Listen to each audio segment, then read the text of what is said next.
Good afternoon, good morning, everyone. 11:30. Good morning, everyone. It is Tuesday.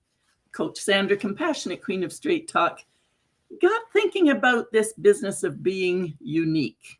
I feel I'm unique. I'm one of a kind.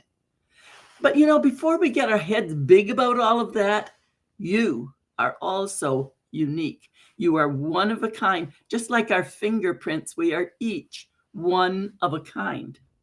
I'm reminded of a beautiful song I used to love to sing at church. We had learned it in choir, and it's never left me, except a few times I sang it as a solo, and people sometimes say, well, it sounded like you were breathing or boasting, bragging, but it wasn't about that.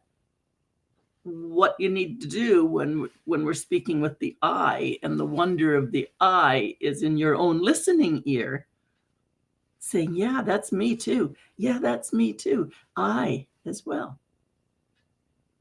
Here's a little bit of the song about the uniqueness, the one of a kind. And then I have really interesting conversation before I quote Timothy Leary. But I really want you to be thinking and reflecting on yourself about why you are unique and what does it mean and what's the cost of being unique and what are the benefits, the costs and benefits. The inmates in prison are taught for any action they take, what is the benefit and what is the cost? What is the benefit? What is the cost? It's called a benefit cost analysis. And that's what I'm inviting today. That's what was coming up as we look at our own uniqueness and our own right, in fact, our own need to be ourselves. But there is the benefit and the cost we have to look at. So unique, one of a kind. Fearfully and wonderfully made. I'm unique, one of a kind.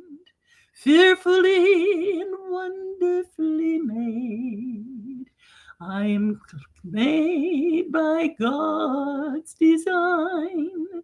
He was with me before my birth and formed my being with care.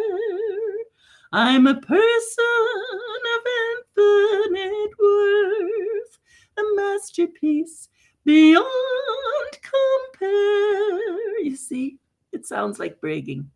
But if we take that in and understand that we are each unique. And now we go to the hippie stages, the hippie years in the 60s. That's when Timothy Leary came up with his statement, which I'm going to share as well, about being yourself. And then that makes me think about people who I see really, I can do anything I want. I am unleashed. And they go off into these crazy, without ever thinking and without particularly bringing any value to society or the community, just busy being themselves. You can't tell me what to do. I'm doing this. And you see them just way out there. And sometimes we look and say, oh, sometimes I wish I could be way out there. And then we understand, at least I understand, that being unique has your benefit and your cost. Your benefit and your cost. So being unique with caution is what I say. Or let's say with discernment, discerning exactly how do I want to live? Where do I want to live in my mind? How do I want to live in my home, in my community, in my family? That's the discernment, because there is our choice. Who knows what we are if we just let ourselves go unbridled? Because each of us, absolutely each of us, has the potential for the worst and the potential for the best, and all those variations in between. So the hippies in the 60s certainly shook up the world as we knew it. They were at peace, no more war, lots of great ideas and dreaming.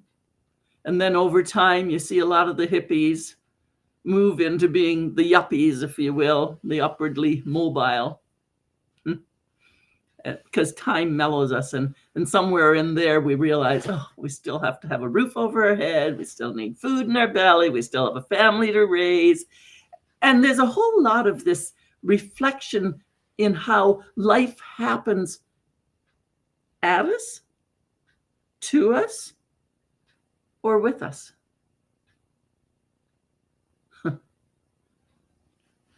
How about life happens for us so we can learn and grow through it?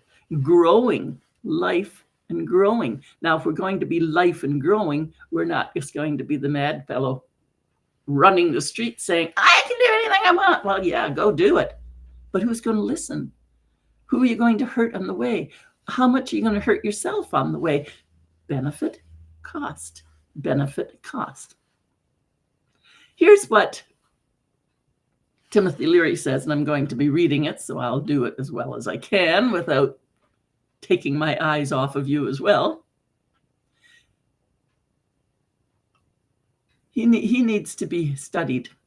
So I don't want you to take this Timothy Leary thing, and yes, I copied it into the article as well. I want it to be as a reflection, as something you're choosing, something you're thinking through. And again, always in the back of your mind, what's the benefit? What's the cost? How do I choose how to be myself? Here's what he writes. In a society that values conformity and obedience, the individual who dares to think for themselves is often ostracized and ridiculed.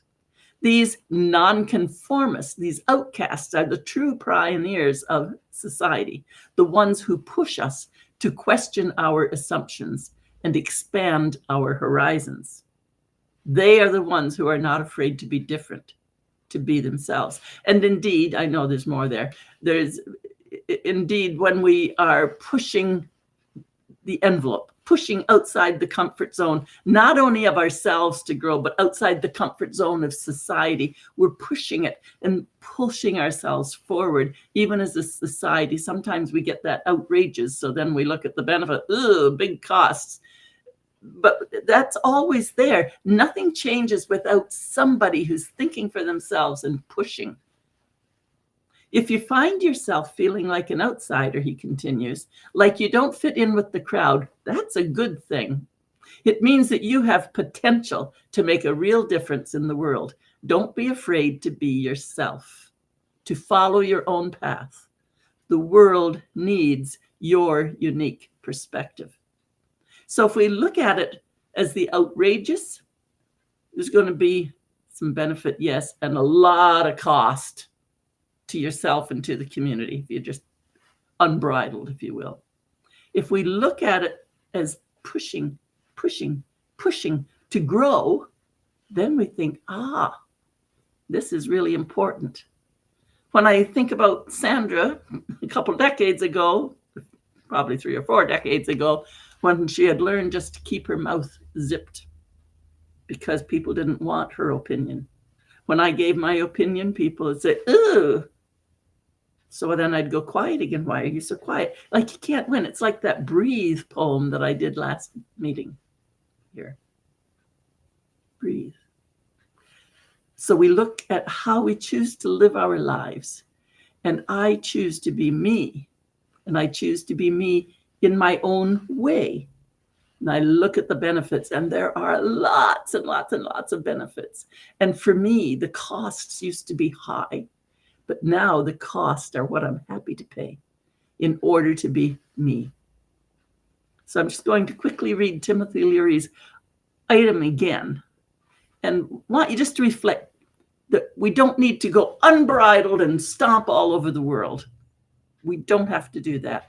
We can be fearfully and wonderfully made with our own choices. So Timothy Leary, remember, says, in a society that values conformity and obedience, the individual who dares to think for themselves is often ostracized and ridiculed. Now I can laugh with people when people laugh at my ideas. Yeah, it's fun, but oh my goodness, it's great to be moving. These nonconformists, these outcasts, are the true pioneers of society. So when I became free to be me in my nonsense and my joy and my humor and my love, then that's when I was able to also make a difference in my world, the world around me. The ones who push to question our assumptions and expand our horizons. They are the ones who are not afraid to be different, to be themselves. So if you find yourself feeling like an outsider, like you don't fit in with the crowd, that's a good thing. It means that you have the potential to make a real difference in the world. Don't be afraid to be yourself, to follow your own path. The world needs your and my unique perspective. It's Coach Sandra, Compassionate Queen of Straight Talk, so ready to help you peel away and peel away and peel away to find the you, the unique you that just wants to be fully you in the world, comfortable in your skin. You can do it. You know I can help. Please comment, get in touch, visit my website, get the assessment done, and then we can talk. Take care.